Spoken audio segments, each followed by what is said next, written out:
महागाई असो किंवा बेरोजगार, तुम्ही 2014 अगोदरचे बेरोजगारीचे आकडे आवर्जून पहा.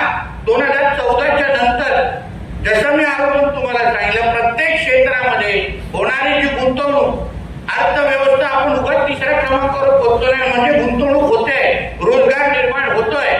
आणि म्हणून आपण पण भारतीय म्हणून आपला देश आज ज्या नेतृत्वामुळे सुरक्षित आहे त्या बाबतीमध्ये पण आपण समाधान वाटलं पाहिजे.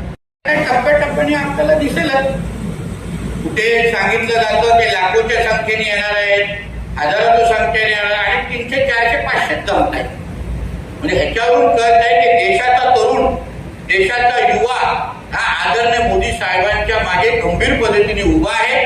तो समाधानी आहे, त्याला हाही विश्वास आहे. आज तुम्ही बघा स्टार्टअप मध्ये आपला देश हा 1 क्रमांकावर आहे, 1 क्रमांक. आणि ज्या अर्थाने स्टार्टअप मध्ये आपण 1 क्रमांकावर आहोत, म्हणजे आमच्या देशाचा तरुण हा निश्चित पद्धतीने आमच्या पंतप्रधानांच्या मागे उभा आहे.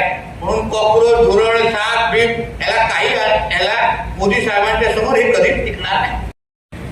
कारण जेव्हा तुम्ही विरोधी पक्षामध्ये काम करतात तेव्हा तुम्हाला कधीतरी जनतेची भावना कळते, जनतेच्या मनात काय आहे तेही तुम्हाला कळतं. आणि ते आमच्यासारखे कार्यकर्ते जेव्हा उद्या सत्तेमध्ये येऊन बसतात आणि आज मी त्याच खात्याचा मंत्री म्हणून बघा, मी ड्रोन सारखी सुरक्षा का सुरुवात केली.